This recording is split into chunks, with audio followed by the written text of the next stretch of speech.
Hello, folks. Welcome to a special mid-season check-in review of the new HBO Game of Thrones spinoff, Hot D, House of the Dragon. Yes, that's right.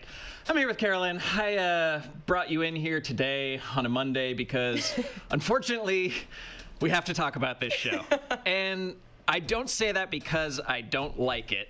I say that because I do like it, and I don't like doing extra work. Here we are in a Monday. I had every expectation after Game of Thrones of never stepping foot in Westeros again. I had the words King Bran still make my blood pressure rise. Spoilers. Thank you, Ryan. I hated how that show ended so much that I just never wanted to hear about it again or think about it or talk about it. But out of respect for the good times we had, I checked out the new spinoff, expecting to just roast it because it was just going to be another piece of shit cash grab from some, franchise bait, whatever. And damn if I don't like this show.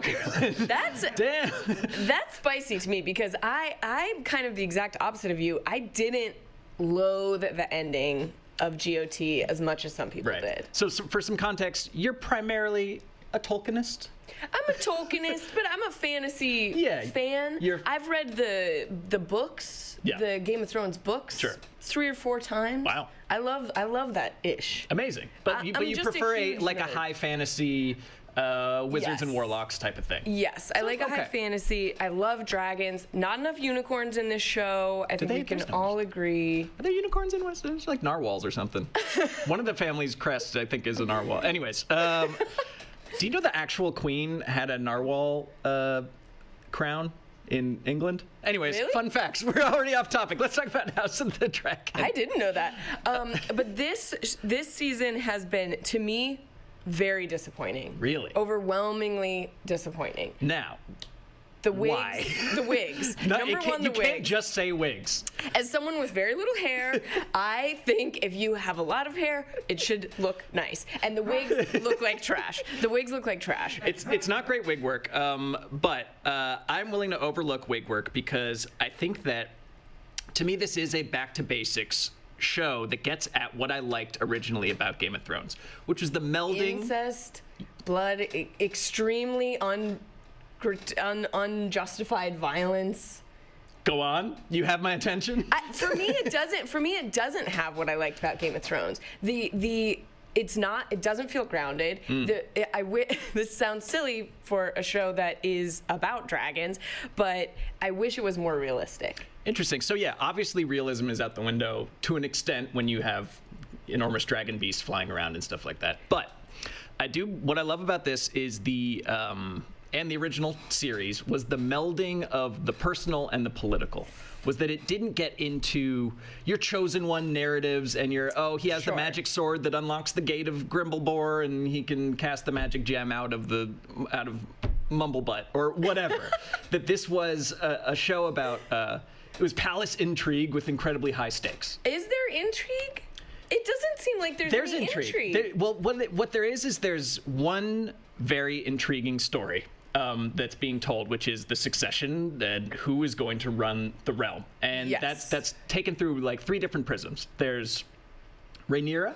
Who's Rhaenyra gonna marry / is she going to be the heir in general? Which now we know. Which now we have an answer for. Yeah.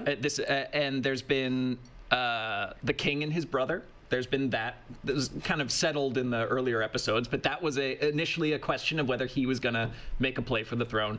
And then there's been the rise of the high towers in the background of Otto and Alicent and stuff like that. Now, that is, admitted, to me, this is intriguing, but that would be one of 7 other plots going on in Game of Thrones, and for here, it's the entire show. Okay, I think my real problem is that the characters don't feel realistic. The only character to me that has any resonance was King Viserys, because he was the only one with a weakness. He's the only one who has an internal conflict of any kind, and he's the only one who's taking action instead of being acted upon. Matt Smith's character, Wiggy McWigface, who I'm so glad when they changed. I literally shouted when they changed his wig reveal in episode 3 and he had the short hair. I was like, yes. I need to get you on a show with Danielle and just do wig talk. Like, this.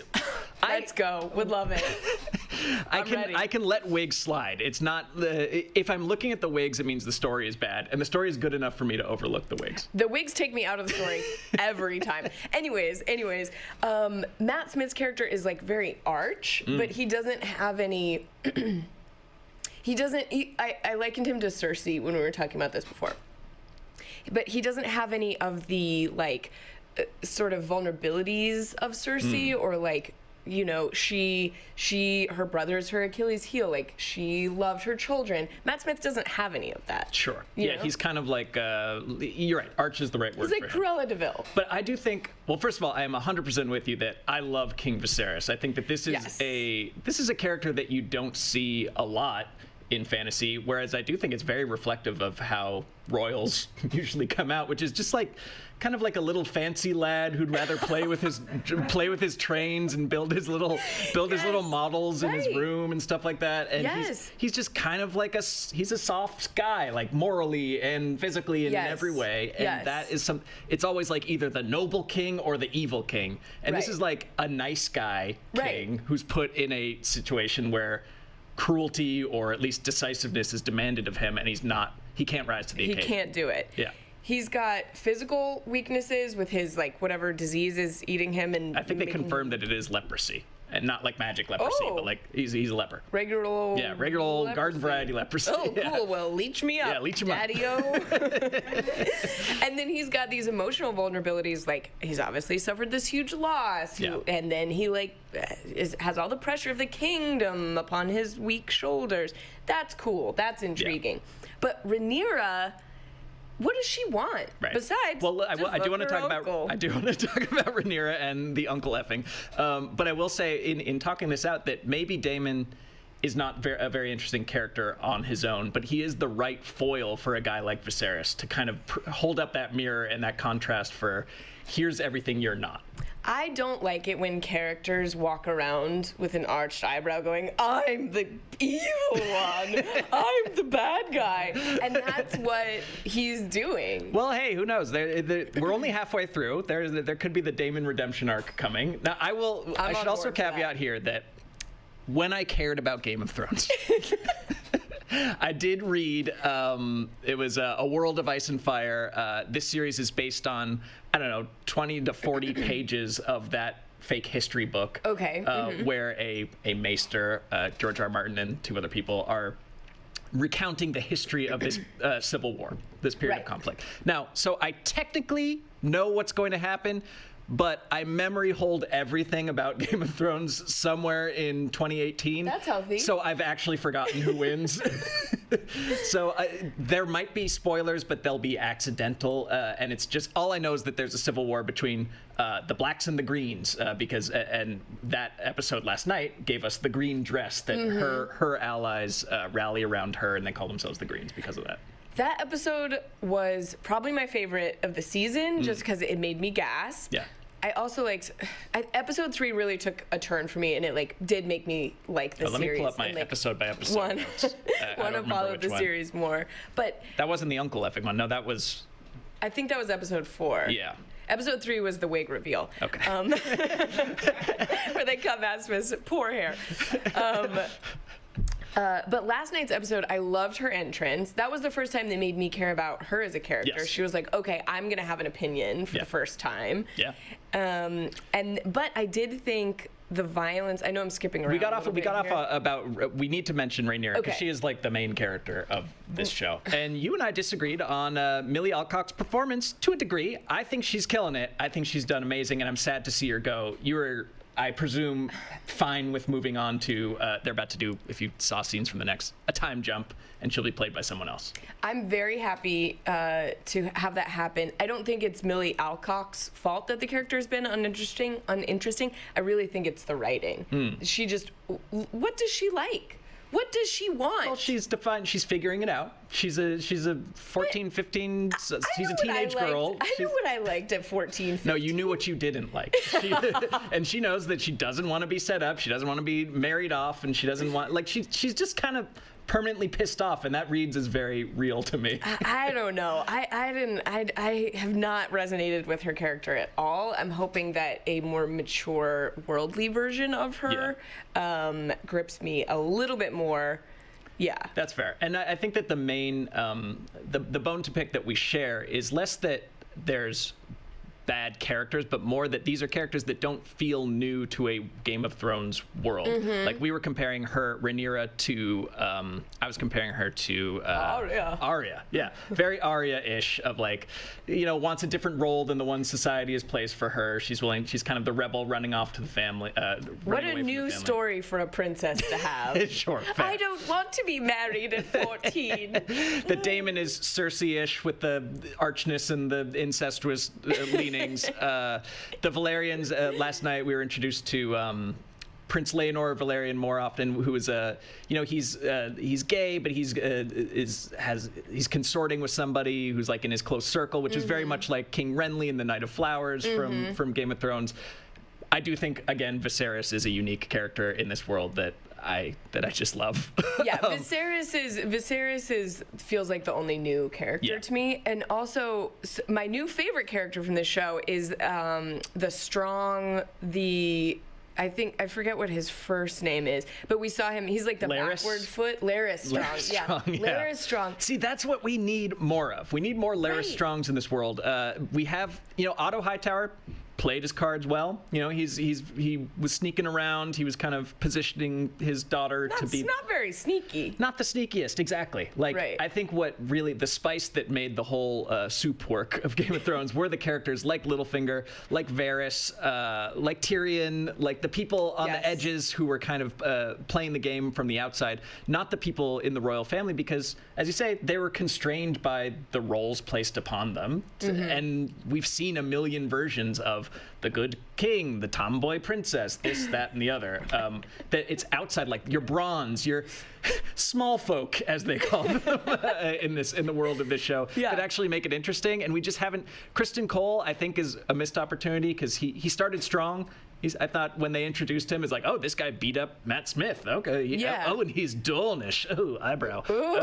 But then he just kind of turned into, I don't know, kind of a simp. Kind of Nothing wrong with simping. Yes, Nothing wrong with simping. Simping ain't easy. And then and Alicent Hightower, again, she's done her first thing.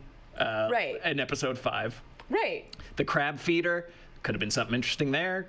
The guy with the cool face. I had to Google that this morning just to remind myself, like, what was that? Yeah. Like, what? The only fun side characters have been the Jerky Lannisters. I think the Jerky Lannisters are really fun. I love those Lannisters because they had so much attitude. Yeah. They had such a strong perspective. They were taking action which then made other things happen. Yeah. That's storytelling. Yeah. And it was just a good performance of, again, a trope we've seen before. Like, my dad owns a gold dealership in the Westerlands. But still, I thought they played that very well. But I do think, this is where the streamlined plot and the relatively small cast of characters helps and hurts, because I think that it hurts in the sense that we're not getting a lot of variety. They don't have time or other subplots to waste characters that aren't directly related to the succession and the fate of the realm. But I can tell you, if you read the condensed version, this is one thing I do remember from reading The World of Ice and Fire. Wow, it is just a lot of word soup of different people named Vaenis fighting each other. And the Targaryens really start to blend together if you just read what this whole arc is going to be compressed.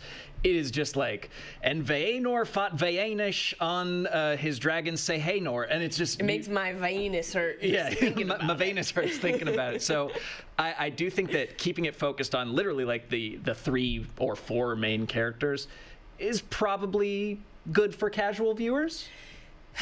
Casual viewers, and I've become a casual viewer. I'm sorry. Season 8 turned me into a casual. I've reverted. Filthy casual. What do you think about the dragons? Dragons are cool. Okay. Not enough of them. Okay. I think that is also interesting. Like, okay, so the realism can come in. We don't have dragons in our world. We do have leaders who have sole access to super powerful weapons of mass destruction. That's interesting. Like, where's the responsibility? Where do they ever feel guilt about the soldiers that they cook to death in their own armor? No. Yum yum. I mean, they might, because, and this is, again, only the most broad-based spoiler, but like, there's a civil war between the people with dragons, so we're about to find out what it's like. Some Dionne D violence. Some Dionne D on the hot D. I can't wait to see that D. We should briefly go through the controversies that the first 5 episodes have been subjected to, because everything requires a hot take, and we will give our own response to that. Hot takes for hot D. Hot takes for hot D. So we'll make a segment graphic for that. I saw a lot of people upset about the extremely graphic birthing gone wrong scene in episode 1, and tying that into a larger narrative of maybe gratuitous violence against women in this world and this age. And I found that very uncomfortable to watch. I watched it. Through like this. Yeah. I watched it like this. I have a tough time with surgery. Please tell me when this is over. Yeah, I can't watch surgery in general, and especially if they're awake. That seemed gratuitous to me, but I can't tie that into a larger narrative of violence against women, because it's such a, I don't know if it's a fine line, but it's like they want to depict a world where it's unequal and it's sexist and women bear the brunt of a lot of violence from men and stuff like that, but they don't want to like make that the appeal of the show. They don't want to, and I don't think it's. I don't know. That scene really was upsetting, but did it cross a line? I thought that was disgusting, just as a human to watch that, not as a woman. I think that the gratuitous violence this season has not served the story. I think that it's all felt like kind of crappy fan service to fans who loved like the eye-popping scene in Game of Thrones. That was a good scene. And that was a good scene. It was a shocking scene that was like violence with a impact. But even episode 1 of this show felt like too much violence. Right. It's like, you're losing the story, you're taking me out, and then we got to this most recent episode 5, where we got freaking Sir Simp beating a man to death with a gauntlet. For why? Well, we know why. In the freaking middle of a goddamn party? It's like that felt like a Daenerys like losing her shit at the end. Just like, this really came out of nowhere. Like, why are you so mentally ill enough to like murder someone else? I think that they were setting that up well enough character-wise, but I don't think they set it up visually or like just spacing and staging wise. Like that really kind of came out of nowhere, because it happened off in the background. By the time I realized what was going on, half that guy's face was missing. I know that. Ugh. I'm just thinking about it right now. Ugh. I should not have cottage cheese for breakfast. That was a big mistake. Cottage cheese was a bad choice. The other controversy that we can address is that the Valerians are not white, and to that I say, who cares? That's so invalid. I have thought several times this during this show that there aren't enough people of color in this show. Like, that's such a stupid fucking racist, like, invalid argument. Like, we need more people of color being represented on screen, period. That's it. There's no argument. Well, there you go. And then incestuous orgy parties, thumbs up, thumbs down. Listen, if I had an uncle that looked like Matt Smith. Oh, yeah, okay. Let's put this debate to the chat. Chat, we need you to answer. She said something to that effect when we walked in. Like, if I had an uncle that looked like Matt Smith, game on. Yeah. I contend that Matt Smith, and no offense, and I'm not saying I'm a looker, I'm saying that Matt Smith is one of the ugliest human beings I've ever seen in my life. That is so wrong. He is, not only is he starting from... He's got the cheekbones. The prosthetics they put him in and everything about him is repulsive to me from a facial standpoint. It's so just everything about that is wrong. I don't think he's trying to. I don't even think they were trying to make him look good. I thought the point was to make him look like a monster. He's a handsome man. Wow. I guess it's just he's a famous movie star. He's very handsome. You be the judge, chat. But yeah, Matt Smith. What kind of hotness? Is it ugly hot? Is that what it is? Is it's like he's so ugly it goes full circle? I mean, maybe. Okay. I like a strong facial feature. Strong facial features. I like a strong. He's got a strong feature. Everything. I like that. Big British brow, the sunken eyes. It's the Benedict Cumberbatches of the world. See, him I understand more because he looks like a stingray or something. Cumby? Like that. Yeah. Oh, his eyes are so far apart. Like a stingray. Yeah. It's like kind of predatory in like a life way, but Matt Smith just looks like you answered 3 of his riddles, so he had to do the show. Anyways, I love Matt Smith. If you're watching, give me a call. I don't know how long we've been talking, but let's go to the chat because you've been talking as well. So let's go to some audience questions. And while I scroll through these, like and subscribe because we're going to do this again when the show's over. I thought about doing it every week, but nah. So Jim 1 says, well, we kind of went over this. Who've been the standout characters for you so far? We agree it's the king. King Viserys, long may he reign. Yeah, definitely. King Viserys is so interesting. I also think that the strong, Larys Strong is a really interesting character because he's the only one who's playing the game, you know? Yeah, we need more people like that. We need more people playing the game. In the scene when he's with the queen in the garden and he's like, hey, I heard your friend got some abortion tea, which again, I just need to say this, even Westeros knows where they do no anesthesia C-sections. They know how important it is to have access to reproductive and abortion rights. That's right. Get out there and vote, folks. As long as you're in the royal family. That is we can talk about this. So going back to the controversy, I do think that there is some gratuitous violence and almost indulgent violence against women in particular. However, an eyebrow goes up when there's this theme of throughout this show of women need to rule, or women can rule just as much as men. Well, I don't think that the show has any implicit or explicit critique of like, should we? These people are all bad. I don't care if it's Rhaenyra or Viserys, but like, they're the boot on everybody else's neck. Right. Whether it's got a heel on the boot or not doesn't really matter. Right. Taking a strong stand against monarchy as a form of government, I think would be a much more interesting narrative. Sure. Which Game of Thrones kind of they literally laughed it out of the building when Sam's like, what if we have people choose their own leaders? And everyone's like, ha ha ha, King Bran. Whatever. Okay. Anyone who's played Crusader Kings 3. Oh, I love that game. No, it's a great game. I keep bouncing out of it because like there's so many menus, but I want to be able to like really dive into that. And I hear there's a Game of Thrones mod. Maybe we'll do that on Twitch. Maybe we'll do that on the Fandom Twitch. We'll figure that out. That's fun.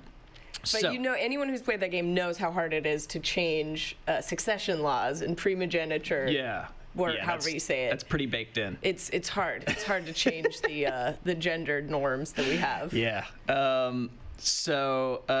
More women emperors. Jim also asks, I'm hoping we'll get to see some more of Westeros and Essos as the show progresses. I'm sure we'll see Winterfell at some point, and maybe the Wall when it was fully manned. Well, okay, I do want to talk about that, but I will also bring up, I feel like you're talking me out of liking this show, because here's another thing I don't like. Viserys, the tie-ins to Game of Thrones. Viserys dropping these things of like, also, we're the protectors of this prophecy. You need to know about the prince who was promised. And we need to be on the throne in order to protect the world when the long night comes and defeat the Night King and stuff like that. Yeah. And it's just like, it's not really forced in or out of place, but it's just like, don't talk about that right now. I know how that ends up. It ends in King Bran. It ends in Jon Snow exiling himself. It doesn't come to anything. Remember when the dragon confronts Daenerys, or confronts Jon Snow after he stabbed, Daenerys, and the dragon's so angry that it burns a chair and then flies away. Yeah, that was good time. Oh, I hate this chair. Oh, this chair's the reason. Actually, there was I was reading about when I was reminding myself who the crab feeder was. His mask that he wears is actually now they've decided in the lore that that's the first mask of an order of killers, mercenaries that we see later in Game of Thrones. Oh, from Essos. Yeah. They're not the Sons of the Harpy, but they're like something like that. Yeah, I would love to spend more time in Essos. My proposed Game of Thrones spinoff would have been just like a procedural set at the Iron Bank of Bravos, where they're just like they're like really pulling the strings. Yes. They're funding the different sides and stuff like that. Succession, but high fantasy Succession. That's what I want. I mean, that's what they're trying to do here, but it could be more. Even more clinical and bureaucratic. That's what I want. Don't leave the office. Viserys is Tom Wamsgans. Yes, he's. That's good. Well, don't underestimate Tom. We won't spoil that show here. We won't spoil that one. So yeah, Winterfell at some point. I don't know. I don't think that we're not missing Starks. I don't think throwing Starks, as they're traditionally known to be, is these like humorless kind of but honor-filled lunks like. They'll declare for one side or the other, and we'll get some call-outs to a Rickon or a whatever Stark. But I don't think we need to. It's like don't turn Winterfell into Tatooine. We're like, it's so remote, but everything important happens there. Like, it's fine. It's very remote. It doesn't really matter. The people kind of ignore them. They're like northern Canada. Like, it's cold, and there's not a ton of people there. I'm laughing because you hit right at the heart of my greatest gripe with Star Wars. Oh, Tatooine is the most remote center of the entire galaxy. Yeah, exactly. I think we're going to see we are going to see some callbacks, and we probably will get up there. I would love to see a fully manned wall.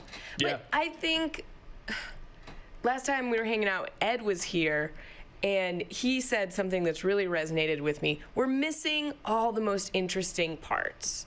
Like, we live in this world of magic. We're not seeing any magic. Well, we don't live in Game of Thrones? Yeah. It's magic-ish. It's very rare and it doesn't do much. Yeah, dragons are the big deal. There's dragons. There's the whole... let's go to the east. Let's go to Essos. Sure. Let's see there. That's so much more interesting. It's unexplored. But again, I think they're just giving us, bland gruel for the fans. It's not bland gruel. How dare you? It's bland, bloody gruel. All right, and then finally, not finally, but I want to go here next. If you could live anywhere in the Seven Kingdoms, where would it be? For me, it'd be Dorne. I think, to me, far away from the madness going on in the rest of Westeros. This is post Dorne unification. So yeah, there's no war going on there actively, and it seems like, you had as much as I loved their performance, the Sand Snakes, you have relative equality down there, I think, if I recall. Sure. Yep. As long as you have a nice little oasis villa, yeah, Dorne for sure. That sounds really nice. Also, most similar probably to Southern California. Where we both have. It's important. I think I would live in Highgarden because I'm I love plants and flowers. I have quite a garden myself. So I think I would live there. All right, that's nice. And just arrange flowers. Yeah, it's got to be Dorne though. And have sex with my uncle. Who among us has not? Who among us would not bone Matt Smith? Yeah, and then so Langley Neely's writing. Samuel named the book "Song of Ice and Fire" based on the prophecy. That's what this show is. No, I mean we're not getting the Game of Thrones was the culmination of the prophecy. Yeah, that was the Song of Ice and Fire. Jon Snow is ice, Daenerys is fire, and Bran is king. A Song of Ice, Fire, and King. Yeah, and Bran. Okay, the prophecy, again, let's see the most interesting part of the story. Let's see the creation of the White Walkers. Let's see a show about that. I don't want to see that. Let's see the freaking elves. I guess I'm happier to stay to just have a medieval politics show that has a dragon occasionally. Then that's all I need. That's all the fantasy I need is that somewhere out the window, oh, there goes a dragon. All right, back to this council meeting. I'm way more open to that. I don't need adventure. I need really good characters in writing, and I think that on this front, it is really good, albeit a little narrow focused. That's my sum up. I totally disagree about the writing and the characters. I think the characters have been largely super flat, very uninteresting. They have no wants of their own except to be king. And then a couple times on the show, they've like, in the most recent episode even, they were talking about like, why do you even want to be king? And then like explaining that, I was like, you don't have to tell us why people want to be king. Like we all know that characters want power. Sure. And in this game, like are gonna want to strive for more. Yeah. This is making me mad. Fair enough. All over. All right, I'm well- gonna have to go write some fan fiction of my own. Let's wrap it up by looking forward. I'm not going to make any predictions because I know that this is fated. Somebody knows how this actually ends. Not me. I did at one point, and it's gone now. Along with the lyrics to Bare Naked Ladies 1 week. You know, it's just one of those things that you knew at one point. It's been. I know that much. At one point you know it, and now you don't. But just looking forward, I guess. Are you looking forward to the time jump / new cast that we're going to get from next week onward? Yes. Okay. And then who are you rooting for? The Greens or the Blacks? Interesting. I wouldn't say I'm rooting for anyone. Right. I'm not on anyone's side. Sure. 'Cause nobody's on my side, as a very wise tree man once said. I am very much looking forward to the time jump because I think that, as you've been saying, it's been a narrow story, but I think it's going to open up. And I'm really hoping that the branching blood that we see in the intro with Ramin Djawadi's incredible song again for some reason. You can't waste that. It's so nice you got to use it twice. I think that the branching blood that we see is going to reflect in the story, and it's going to get a lot more complicated and a lot more intrigue, I hope. I do as well. I am actually sad to see this cast go. I think, especially Viserys, my boy, my sweet boy. I hope somebody takes care of his little model cities when he's gone. As far as a rooting interest, I mean, I think that what we should all be rooting for and what's going to happen, because we know how Game of Thrones starts, is that they're all going to burn. Both sides are going to burn each other to the ground, and go Baratheons. You know. Wow. I mean, there's a Baratheon listed in the cast for this season, so. Yeah, I mean, given this, I am like, given the options of Aegon, who we don't even really know yet, and Rhaenyra and her uncle, because we all know they're gonna get together. They're really. I mean, yeah, come on. Wink, wink. I'd like to see big fat Robert smash them both with a hammer and then sit on the throne, and that's what I'm rooting for, and that's what happens because I've seen Game of Thrones. Thank you for watching and indulging us while we check in on this show. Yeah. Clearly, other people are watching with us, and Carolyn, should we do it again at the end of the season? I'd love to. All right, if you can stomach 5 more episodes of this amazing television program, Hot D, we'll be here tomorrow for Honest Trailer Commentaries. Thanks so much for watching. Bye-bye.